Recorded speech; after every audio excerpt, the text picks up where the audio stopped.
Happy Friday po mga sabayan karerista.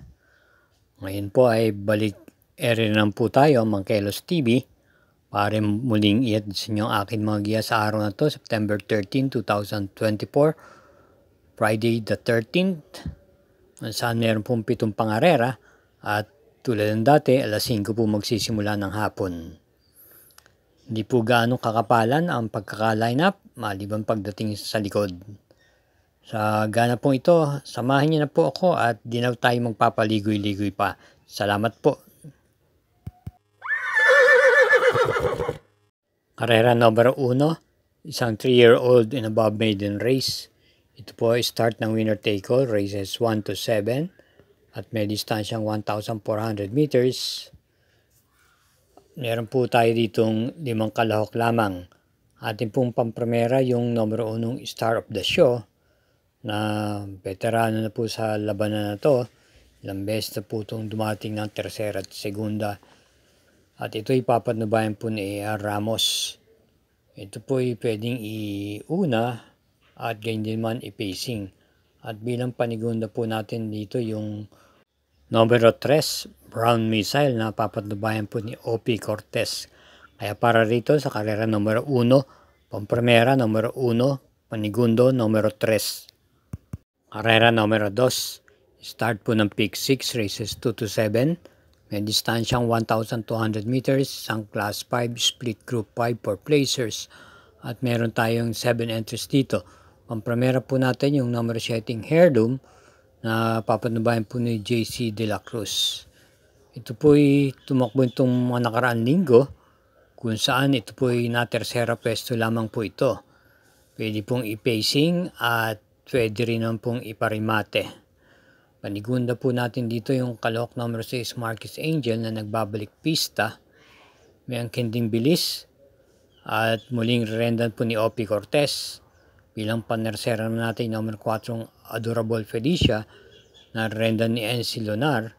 Ito po ay parating nasa timbangan at nalalaban po ang ating puhunan. Kaya para rito sa karera numero 2, pampremera numero 7, panigundo numero 6 at panersera numero 4. Karera numero 3, isang class 4, group 22 to 27, distance 1,200 meters, start ng peak 5, races 3 to 7, 7 entries. Ating pong pampremera yung numero 4, Calendar Girl, na rendan po ni RM Adona. Ito po ay may angking bilis at maganda rin po ang kanyang ikinikilos ng nakaraang linggo. At may naitara rin itong panalin itong buwan lang ng Agosto. Panigundo po natin yung numero 3 na Asyong, na si JC De La Cruz naman po ang rerenda. Pwedeng iuna at makipagsabayan sa unahan. At paneresera po natin yung numero 2, Ano 90 Isais, ni A.R. Villegas, na pwede pong magparimate pag sapit ng diretsahan. Kaya para rito sa karera numero 3, pampremera numero 4, panigunda numero 3 at panersera numero 2. Karera numero 4, start po ng peak 4, races 4 to 7, distance 1,200 meters, ang class 5, split group 6 to 10 with 7 entries at isang coupled entries yung numero 2. Pamprepara po natin dito yung numero 3, Munich, na si A.R. Ramos po ang rerenda. Ito po ay pwede po itong iuna sa harapan at pwede po itong i-pacing lamang. Base sa kanyang mga nagdaang takbo kung saan ito po ay mayroon pong preba kung saan dumating po ito ng segunda pwesto itong buwan ng Agosto. Ating pong panigunda naman dito yung numero 1, Queensland, na maganda rin po ang tinatakbo. Balik renda po sa regular rider niyang PR Dilema, isang derimate. Tutong kailan lang itong linggong to, ito po ay dumating ng segunda pwesto at bago ron, itong din buwan ng Septembre, ito po ay na tersera pwesto. Atin naman pong panersera rito yung numero 5, Lightning Bolt, na si RC Tabornon po ang rerenda. Isa rin pong derimati itong kabayong to.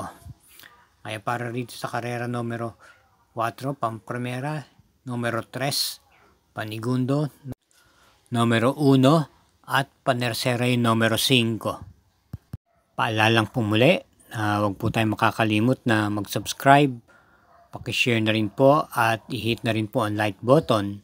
Salamat po. Karera numero 5, may distansyang 1,200 meters sa Class 4, Group 16 to 21 split.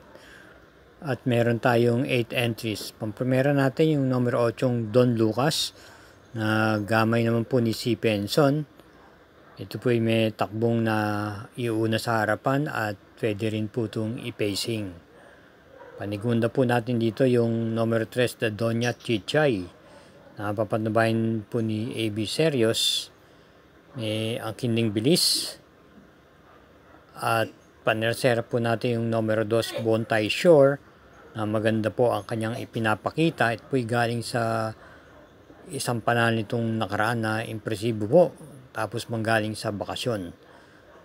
Kaya para dito sa karera numero 5, pamprimera numero 8, panigunda numero 3 at panersera yung numero 2. Karera numero 6, penultimate race. May distansyang 1,200 meters, isang class 5, split group 6 to 10. Meron 8 entries.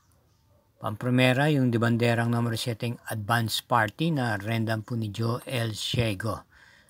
Ito po may angkin tuling at pabor naman sa kanya po ang distansya, 1,200 meters. Huwag lang pong mabubulabog sa harapan.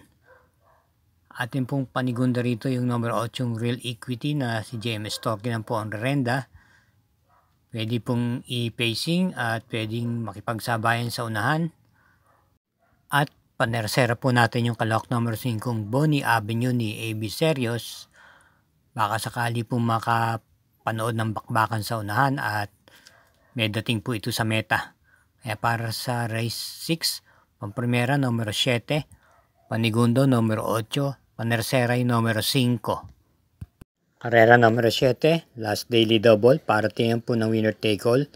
Pick 6, pick 5 at pick 4 at may distansyang 1,400 meters ang class 5, split group 11 to 15, 10 entries. Atin pong pamprimera yung kalawak numero 6, Guerrero Warrior, nagbabalik pista. Ito po ay maganda na po ang kinilos nitong kanyang pagbalik, makarang takbo niya. Ito ay may angkin naman tuling at gamay po ito ni JT Sarate. Ating pong panigunda rito ay numero 8 yung Rocking Bell na renda naman po ni JL Sego Jr. At bilang panersera, isama po natin yung derimating numero 4 yung Blame the Ghost ni PM Cabalejo. Kaya para rito sa karera numero 7, pamprimera numero 6, panigundo numero 8 at panersera yung numero 4. Sa lahat po ng mga sumusubaybay, salamat po muli at ingat din po, hinay-hinay lang po sa inyong paglilibang. Paalala lang, gabay lang po ito at inyo pa rin kursunada ang masusunod. Thank you again for watching and good luck.